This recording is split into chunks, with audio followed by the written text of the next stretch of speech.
56 लोग के देहांत हो गए, तो 56 इंच की बातें बहुत सुने हैं। भड़काऊ भाषण दे रहे थे, उनके ऊपर एफआईआर दर्ज होनी चाहिए। इसलिए हम चाहते हैं कि गृह मंत्री भी इस्तीफा दें।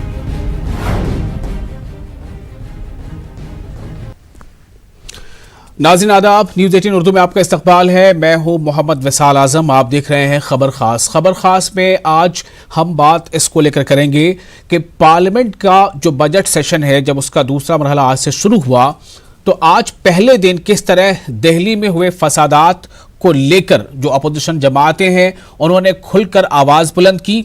पार्लियामेंट के अंदर भी और पार्लियामेंट के बाहर भी इसको लेकर एहतजाज हुआ। अलग अलग तरीके से एहतजाज देखा गया और जो अपोजिशन जमातें हैं उनका सीधे तौर पर यह कहना था कि दिल्ली फसादात जो हुए हैं, जो मुल्क की राजधानी दिल्ली में इस तरह का मंजर पेश आया है, 48 से 50 घंटों तक जो अपोजिशन का कहना था कि ऐसा लगा जैसे मुल्क में यानी दिल्ली में कोई लॉ एंड ऑर्डर का कोई सिस्टम ही नहीं है।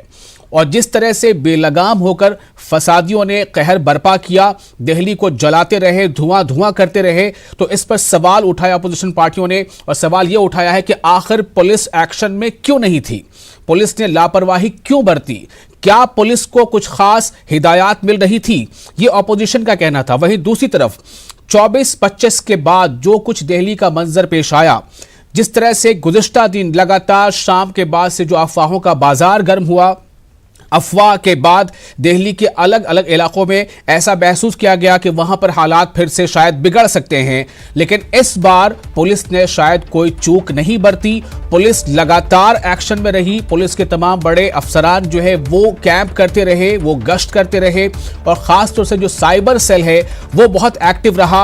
यहां तक कि 2-3-4 लोगों को हिरासत में लिया गया जिन लोगों ने ऐसी अफवाहें फैलाई थी कि दिल्ली में किसी अलग अलग इलाकों में कहीं ना कहीं कुछ माहौल खराब हो गया है।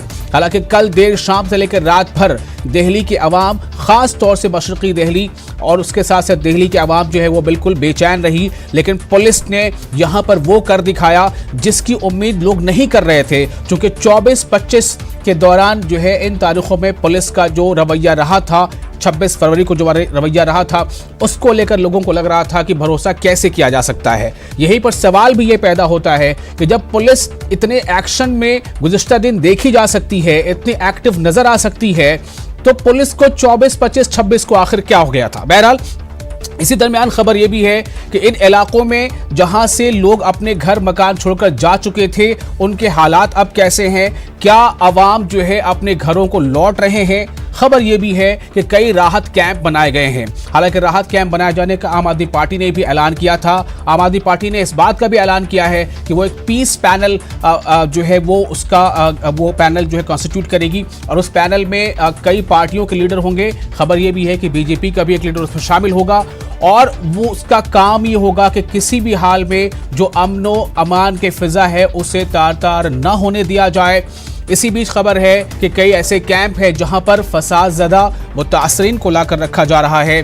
खबर यह भी है कि शाहीन बाग पर कल जिस तरह से कई सवालात खड़े हो रहे थे कि क्या शाहीन बाग के धरने के आसपास कुछ हंगामा हो सकता है, लेकिन पुलिस ने सीधे तौर पर यह कहा है कि ऐसी कोई खबर नहीं है, ऐसी कोई हंगामे की खबर नहीं है, और जो लोग भी ये हंगामा किसी भी सूरत में या अफवाह की शक्ल में उस आगे बढ़ा रहे हैं उसके खिलाफ सख्त कार्रवाई की जाएगी। और पुलिस ने कार्रवाई की भी है, 3-4 लोगों को हिरासत में लिया गया है। खबर यह है कि एक को गिरफ्तार भी किया गया है। इसी बीच हम ये जानने की कोशिश करेंगे कि माहौल कैसा है शाहीन बाग के आसपास का, और क्या दिल्ली में जो कुछ हुआ उसके बाद जिस तरह से एक उस कबल वज़ीर दाखिला ने एक रैली की कोलकाता में, तो क्या कोलकाता में फिर से ऐसे कुछ नारे लगे, क्या उस नारे को लगना चाहिए था, जबकि सुप्रीम कोर्ट में अब यह मामला पहुंच चुका है हेट स्पीच का मामला, कि कई जो ऐसे लीडरान हैं जिन्होंने हेट स्पीच दिया था उसका मामला दिल्ली हाई कोर्ट में तो है ही, अब सुप्रीम कोर्ट में ही पहुंच चुका है। इन तमाम पहलू पर आज हमारी खास बातचीत होगी।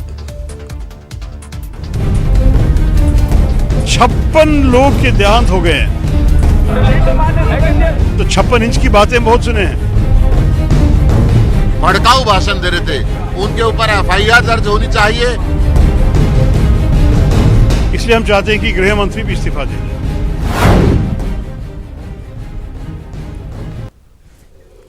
तो आइए शुरुआत करते हैं 8 अहम खबरों से जो हम आपको तस्वीरों के जरिए दिखा रहे हैं।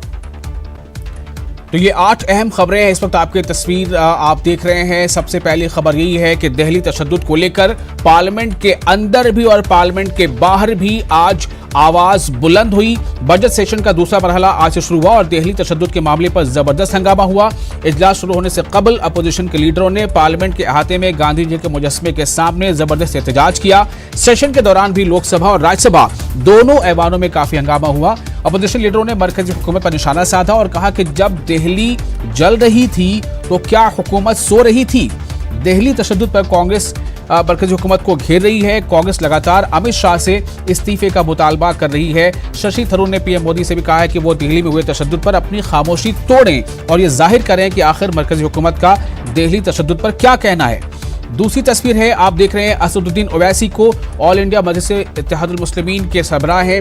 दिल्ली के फ़िरक़ावाराना तशद्दुद को एमआईएम सदर असदुद्दीन ओवैसी ने मंसूबा बंद नस्ल कुशी बताया है। इजलास से कबल पार्लियामेंट के बाहर न्यूज़ 18 से बात करते हुए ओवैसी ने कहा है कि पुलिस फसाद बर्पा करने वालों का साथ दे रही है। ओवैसी साहब ने इस मामले पर क्या कुछ कहा है वो आपको हम सुनाते हैं। असदुद्दीन ओवैसी ने जो पार्लियामेंट के अहाते में ये जो बयान दिया है कि ये जो फसाद हुआ है किस तरह से वो एक मंसूबाबंद साजिश थी, ये सुनते हैं उन्हें।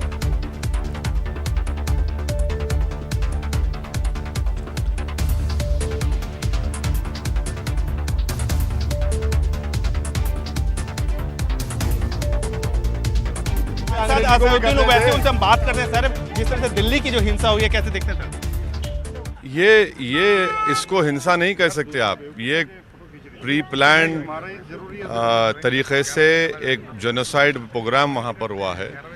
ये तो हिंसा नहीं है, तो बाकायदा प्लानिंग प्रोग्राम के साथ किया गया है और पुलिस उनका साथ दे रही थी, सरकार खामोशी बनाई बैठी थी। इसीलिए आज हम देखते हैं कि 45 लोगों की मौत हुई है, हज़ारों करोड़ की जायदाद को नुकसान पहुँचा है और कई लोग बेघर हो चुके हैं। यही है इसकी हकीकत। सर, मैं कई भड़काऊ बयान की बात की जा रही है। सर, आपकी पार्टी की भी जो कई सांसद हैं, सत्ता पक्ष का ये कहना है कि भड़काऊ बयान है। बिल्कुल हमारी वजह से फसाद हुआ। हमने ही कहा गोली मारो, हमने ही कहा कि पूरे मुसलमानों को पाकिस्तान भेज देना चाहिए था, हमने ही कहा। बिल्कुल सही कर रहे हैं। नहीं सर, अभी जो सर जिस तरह से इस्माइल साहब का बयान आया सर, मेरे दोस्त इस्माइल साहब ने क्लैरिफिकेशन दिया है। मैंने भी उनसे बात की है। मुफ्ती साहब को मैंने कहा है कि आप जरा क्वेश्चन एक्सरसाइज कर। मुफ्ती साहब ने उसका क्लैरिफिकेशन दिया है, तो देख लीजिए ना, देख कर मुझे सवाल करिए आप। कैप्टन अपू पाठक के साथ विनीत कुमार, न्यूज़ 18 दिल्ली। तो आपने सुना, असदुद्दीन ओवैसी साहब ने कहा है कि ये मंसूबा बंद साजिश थी। उनका ये कहना है कि ये अचानक फूट पड़ा कोई फसाद नहीं है, बल्कि असदुद्दीन ओवैसी का कहना है कि मंसूबा बंद नस्ल कुशी है।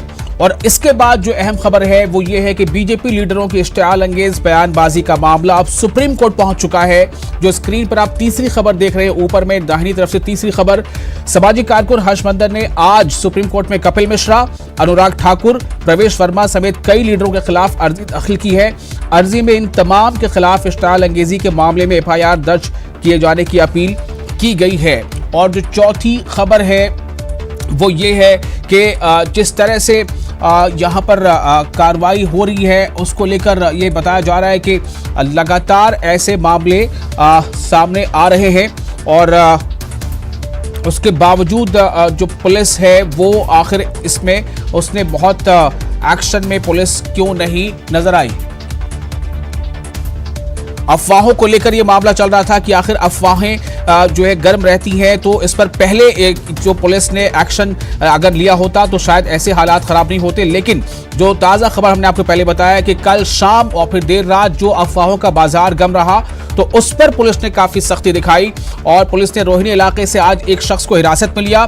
कल 2 लोग हिरासत में लिए गए थे और कल ओखला के बटला हाउस इलाके में अफवाह की वजह से भगदड़ भी मच गई थी, जिसमें एक शख्स की मौत भी हो गई थी।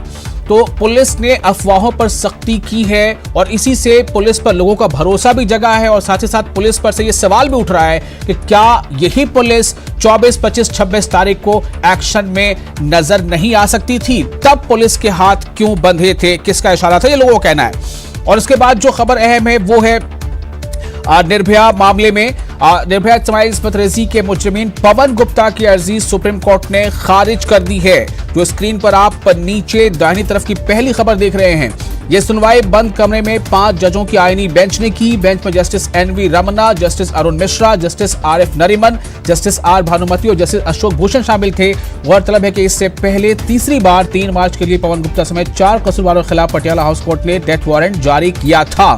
सवाल अब भी बरकरार है कि फांसी की यह सजा पर अमल कब तक हो पाएगा।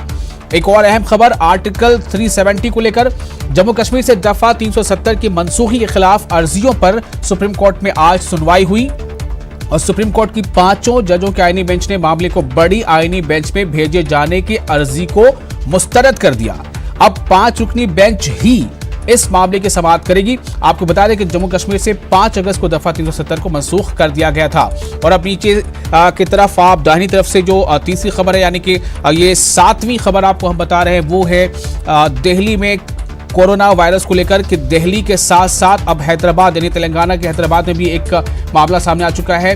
कोरोना वायरस अब मुल्क की राजधानी दिल्ली भी पहुंच गया है। दिल्ली में इस वायरस की एक मरीज की तस्दीक हुई है। वजारत सेहत ने इस बात की जानकारी दी है, ताहम वजारत ने यह भी बताया है कि दोनों की हालत बेहतर है। वजारत सेहत ने यह भी जानकारी दी है कि तेलंगाना में भी कोरोना वायरस के एक मामले की तस्दीक हुई है। वजारत सेहत का कहना है कि जो मरीज दिल्ली में है वो इटली से आ रहा था, जबकि जो मरीज हैदराबाद तेलंगाना में है वो दुबई से आया था। तो दोनों को मेडिकल निगरानी में रखा गया है।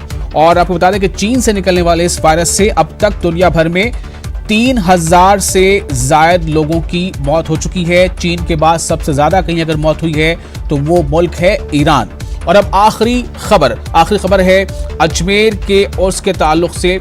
यहाँ ख्वाजा गरीब नवाज मोइनुद्दीन चिश्ती रहमतुल्लाह अलैह का 808वां उर्स आज इख्तिताम पजीर हो गया। लाखों ज़ायरीन ने उस तकारीब में हिस्सा लिया। आपको बता दें कि उर्स मुबारक में शिरकत के लिए न सिर्फ हिंदुस्तान बल्कि बैरून मुल्कों से भी आशिकान ख्वाजा की आमद होती है।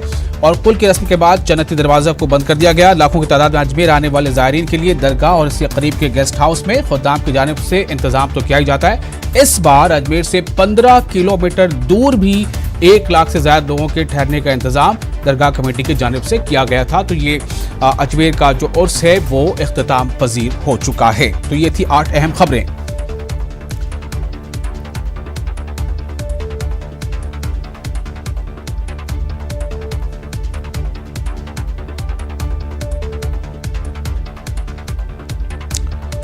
और आज आपको बता दें कि आज जिस तरह से पार्लियामेंट के अंदर और बाहर दोनों जगह पर आवाजें बुलंद हुई दिल्ली फसादात को लेकर, तो हम आपको ये बताना चाहते हैं कि कांग्रेस पार्टी ने जब पार्लियामेंट के अहाते में आज प्रोटेस्ट किया तो उस वक्त का नजारा कैसा था और वो अमित शाह जो वजीर दाखिला है उनके रेजिग्नेशन की मांग कर रहे थे। इसका जायजा लिया हमारे नुमाइंदे विनीत ने। अमित शाह के इस्तीफे को लेकर के संसद भवन परिसर पर गांधी स्टैचू के सामने कांग्रेस के सांसद विरोध प्रदर्शन कर रहे हैं। आप देख सकते हैं कि कांग्रेस के तमाम सांसद जो है वो यहाँ पर विरोध प्रदर्शन कर रहे हैं। राहुल गांधी जो कांग्रेस के सांसद हैं वो यहाँ पर कर रहे हैं, विरोध प्रदर्शन कर रहे हैं। साथ ही साथ अधीर रंजन चौधरी जो है वो भी यहाँ पर विरोध प्रदर्शन कर रहे हैं। साफ तौर पर उन्होंने जो प्ले कार्ड ले रखा है उसमें साफ तौर पर उन्होंने सेव इंडिया को लेकर के वो लगातार बात कर रहे हैं, स्टॉप हेट स्पीच की बात कर रहे हैं। साथ ही साथ वो साफ तौर पर गृह मंत्री अमित शाह के इस्तीफे की मांग कर रहे हैं। तो यहाँ पर कांग्रेस के तमाम सांसद जो है वो संसद भवन परिसर में गांधी स्टैचू के सामने विरोध प्रदर्शन कर रहे हैं और अमित शाह गृह मंत्री अमित शाह के इस्तीफे की वो मांग कर रहे हैं। कैमटन पाठक के साथ विनीत कुमार, न्यूज़ 18 दिल्ली। और पार्लियामेंट में आज जिस तरह से अपोजिशन की और दूसरी पार्टियों ने एहतजाज किया था, मैं उनका बयान भी आपको सुनाऊंगा, अपोजिशन प्रोटेस्ट। लेकिन पहले हम रुख करते हैं अपने नुमाइंदा शबाना का। शबाना हमारे साथ जुड़ रहे हैं कोलकाता से। कुछ देर में हमारे साथ हमारे नुमाइंदे खुर्रम अली शहजाद भी जुड़ेंगे दिल्ली से। सबसे पहले शबाना मैं आपके पास आता हूँ। जिस तरह से वहाँ वजीर दाखिला की रैली हुई तो एक उम्मीद थी लोगों को कि वजीर दाखिला जो कि पूरे मुल्क के वजीर दाखिला है और दिल्ली में ख़ास तौर से जो फसादात फूट पड़े थे तो उसके बाद रैली में शायद वहाँ कुछ ऐसी बातें वो करेंगे, लेकिन वो सीधे तौर पर बंगाल के इलेक्शन की तशहीर से ज़्यादा शायद कुछ नज़र नहीं आया। लेकिन आपसे मैं जानना चाहूँगा कि उस रैली के बाद आज का क्या कोलकाता में आज क्या कुछ हो रहा है? क्योंकि कल की रैली में कुछ ऐसे नारों की बात सामने आई थी, जिसके बाद आज कई तंजीमों ने पीस रैली या पीस मार्च की बात कही थी। क्या है वहां की ताजा जानकारी? शबाना, कोलकाता।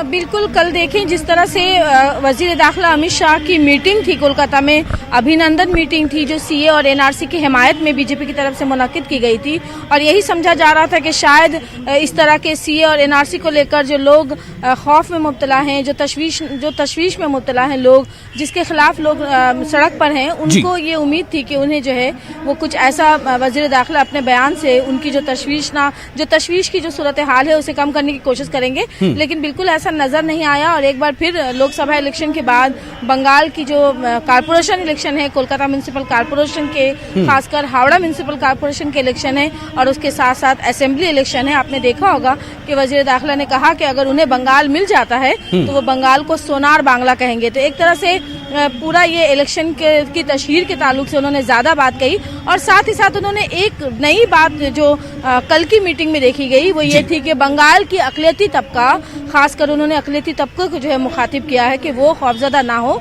उनकी शहरियत जो है वो नहीं ली जाएगी। तो कहीं ना कहीं वजीर दाखिला को इनके इस बयान से यही समझ में आता है कि उन्हें एहसास है कि लोग इसके खिलाफ जो है वो सड़क पर हैं। लेकिन जो सबसे अहम बात थी, आपने देखी होगी कि कल कोलकाता में मुखालफत में भी जो है वो लोग सड़क पर थे, और उसके जो है वो तस्वीरें देखी होंगी। और आज जो लोग सड़क पर थे उसकी सबसे बड़ी वजह ये थी कि कल बीजेपी की अभिनंदन मीटिंग में, जिसमें वजीर दाखिला शामिल थे, उस मीटिंग में ऐसा ही एक नारा लगाया गया था जो दिल्ली में लगाया गया था, और उसके बाद वहाँ जो तशद्दुद के जो है वो वाक़या जो है वो रोनमा हुआ, जिसकी तस्वीरें जो है जो आज पूरा मुल्क देख रहा है। तो इस नारे के खिलाफ आज कोलकाता में कांग्रेस, सीपीएम और तमाम समाजी तंजीमें जो है आज पीस रैली निकाली। हम यहाँ पाक सर्कस मैदान में हैं, आप देखें कि यहाँ खवातीन की जो है वो धरना चल रहा है, और यहाँ भी इस रैली को, इस नारे को लेकर जो है वो मुखालफत की जा रही है। यहाँ हालांकि कोई रैली नहीं निकाली गई, यही लोग जो है वो धरने पर बैठे हैं और वो अपना एहतजाज दर्ज करा रहे हैं। मुख्तलिफ तंजीमों के लोग इस धरने में शामिल हुए हैं। शबाना, एक सवाल यहाँ पर ये पैदा होता है कि बंगाल में इंतखाबात होने हैं, और उसी के साथ ये देखा जाए कि दिल्ली में जिस तरह से फसादात भड़क उठे, तो ये समझा जा रहा था कि सीएए कहीं ना कहीं मरकज में था। तो ऐसे में क्या कोलकाता के पास सर्कस में जो खवातीन बैठ रही है, मेरे ख्याल से शायद वहां भी 45-50 दिन हो चुके हैं उन्हें, तो क्या आपको लग रहा है कि वहां पर दिल्ली के फसादात के बाद के माहौल का कुछ असर पड़ रहा है?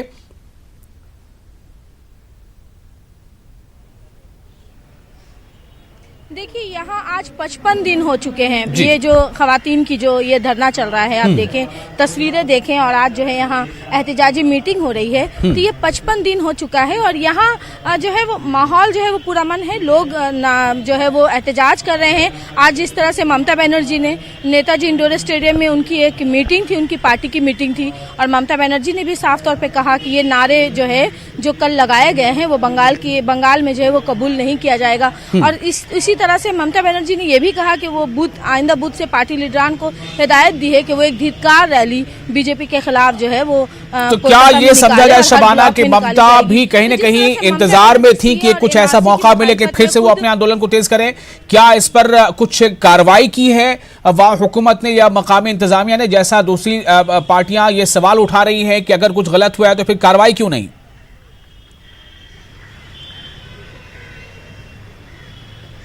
देखिए, एक बड़ा सवाल है ये, क्योंकि जिस तरह से ममता बनर्जी ने भुवनेश्वर में वजीर दाखिला से मुलाकात की थी, हालांकि ये मुलाकात पहले से तय थी, और ईस्टर्न रीजन के जितने भी मुख्यमंत्री थे उनकी मुलाकात होनी थी भुवनेश्वर में। तो एक तरह से जो तस्वीरें सामने आई, और उसके बाद कोलकाता के शहीद मीनार मैदान में वजीर दाखिला की मीटिंग जो थी, जो बीजेपी की अभिनंदन मीटिंग थी, उसको पुलिस की तरफ से इजाज़त दी गई इस मीटिंग की। हालांकि इसके खिलाफ जो है कई लोग जो है वो उन्होंने एतराज़ जताया था कि इस तरह की मीटिंग की जो है इजाज़त नहीं दी जानी चाहिए, क्योंकि एक तरफ जहां सीए एनआरसी को लेकर खुद ममता बनर्जी मुखालफत कर रही हैं, तो दूसरी तरफ बीजेपी अभिनंदन मीटिंग कर रही है। तो ये इस तरह की शिकायतें आई थी, लेकिन उसके बावजूद जो है वो जो है मंजूरी दी गई। ये भी कहा गया पार्टी लीडरान की तरफ से कि हर एक को हक हासिल है कि कोई इसकी मुखालफत करे या हिमायत करे, किसी को रोका नहीं जा सकता। तो ममता बनर्जी की जो सियासी सूरत हाल है उसको लेकर सवाल उठ रहे थे। खबरें कुछ इस तरह की थी शबाना के शायद कुछ लोगों को गिरफ्तार किया गया है वो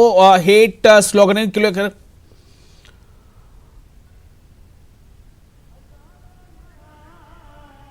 बिल्कुल, आज एक कंप्लेन दर्ज हुआ था कि इस नारे के खिलाफ, और 3 लोगों को जो है वो गिरफ्तार किया गया है। उनके साथ पूछताछ की जा रही है। लेकिन जो बड़े चेहरे हैं, जो आज जिस तरह से जमात इस्लामी की एक प्रेस कॉन्फ्रेंस थी, खुद सीपीएम और कांग्रेस की पीस रैली थी, उनकी तरफ से ये कहा गया है कि ये गिरफ्तारियां जो है उन लोगों की नहीं हुई है जो सच में इस तरह के नारेबाजी में मुलविस थे, जो नारे लगा रहे थे बीजेपी के जो बड़े लीडर। शबाना, मैं आपको थोड़ी देर के लिए रोकना चाहूंगा। अब रुख करते हैं दिल्ली का।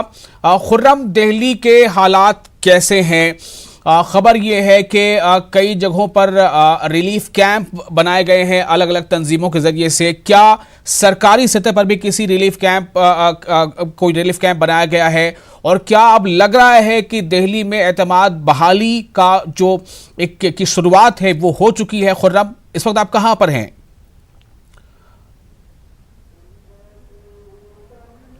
विशाल, मैं अभी शाहीन बाग में हूँ, क्योंकि आप जानते ही हैं कि शाहीन बाग से ही जो सबसे बड़ी आवाज़ उठी थी शहरियत कानून के खिलाफ, वो शाहीन बाग से ही उठी थी। लेकिन जहाँ तक नॉर्थ ईस्ट दिल्ली का ताल्लुक है, तो अलग अलग जगहों पर कैंप बनाए गए हैं। हुकूमत की तरफ से भी कैंप बनाए गए हैं, और कुछ जगहों पर जो ख़ासतौर से मुस्लिम तंजीमें हैं उनकी तरफ से कैंप बनाए गए हैं।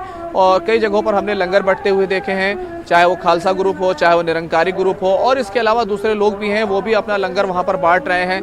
कुछ माफ़ कीजिएगा, दिल्ली हुकूमत की तरफ से भी वहाँ पर लोग वहाँ पर खाना पहुँचाया जा रहा है। कई जगह पर हमें सर्वे करने वाले लोग भी मिले हैं, जो अलग अलग दुकानों पर जिस तरह से जो आतिशज़दगी हुई या उन्हें लूटपाट की गई है, तो अलग अलग जगहों पर हुकूमत भी अब काम करती हुई दिखाई दे रही है। अभी दिल्ली के हालात काफ़ी हद तक इत्मीनान बख्श कहे जा सकते हैं, क्योंकि किसी तरह के तशद्दुद के वाक़ये की कोई इत्तला नहीं है। लेकिन शाहीन बाग का जहाँ तक ताल्लुक है, यहाँ पर भी कल जिस तरह से सिक्योरिटी बढ़ाई गई थी, आज भी तमाम तरह की सिक्योरिटी यहाँ पर मौजूद है। और सिक्योरिटी को लेकर के किसी तरीके से जो है कोई कोताही दिल्ली पुलिस की तरफ से नहीं की गई है। अभी आप देखेंगे कि मेरे पीछे ये इंडिया गेट है, ये वही शाहीन बाग का इलाका है, और आप देखेंगे कि यहाँ पर बहुत सारे लोग मौजूद हैं। अलग अलग जगहों पर देखेंगे, ये पूरा इलाका देखेंगे कि यहाँ पर जो एहतजाज है वो अभी तक जारी है।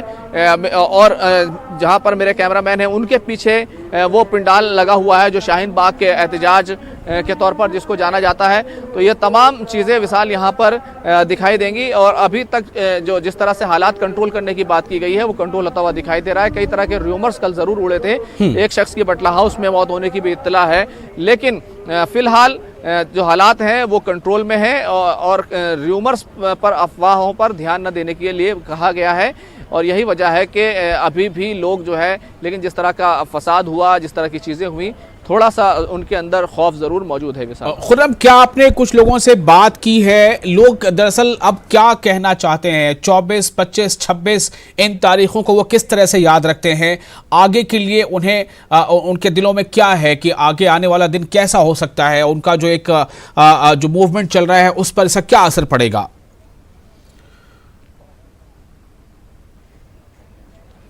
देखिए, जो फसाद की तारीखें हैं उसको उनको दिल्ली भुला नहीं सकती, क्योंकि ऐसा लगा कि जैसे 1984 का जो सिख मुखालिफ फसाद था वो दोहरा दिया गया हो। तो लोगों के दिलों में खौफ है, और जिस तरह का नुकसान हुआ है खासतौर से आतिशज़दगी की वजह से, जो घर के घर जले हैं, चाहे वो हिंदू हो चाहे मुसलमान हो, दोनों ही कौमों के जो है घर जले हैं, स्कूल जले हैं, दुकानें जली हैं।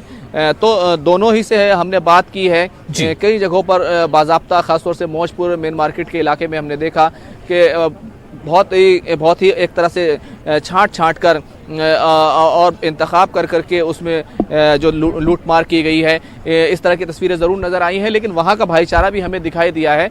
जो वहाँ के हिंदू दुकानदार हैं उन्होंने हमें बताया कि उन्होंने बहुत कोशिश की बचाने की, कुछ दुकानें ज़रूर लूट गई। खुर्रम, आपके साथ कुछ लोग नजर आ रहे हैं, क्या उनसे कुछ बात हो सकती है? उनके दिलों में इस वक्त क्या बातें हैं? हुकूमत को लेकर वो क्या सोचते हैं? पुलिस के एक्शन पर क्या कहना है उनका? बिल्कुल, मेरे साथ यहाँ पर लोग मौजूद हैं, मैं इनसे ज़रूर पूछ लूँगा। भाई ये बताइएगा, आप लोग जैसे यहाँ पर हैं तो क्या सोचते हैं आज के हालात में पुलिस एक्शन को लेकर के, पुलिस की कार्रवाई को लेकर के, और जिस तरह से फसाद हुआ उसको लेकर क्या सोचते हैं आप? बस अमन और शांति चाहते हैं सब लोग, बस जल्दी से जल्दी ख़त्म हो जाए, एनआरसी का चक्कर ख़त्म हो जाए, सब लोग अपने काम धंधे पर लगे हैं। लोगों ने अफवाहें उड़ा रखी हैं, बस यही चाहते हैं, शांति बनाए रखें सब लोग। कल जिस तरह से यहाँ अफवाह फैलनी शुरू हुई थी तो किस तरह के हालात हो गए थे और आप लोग क्या सोच रहे थे?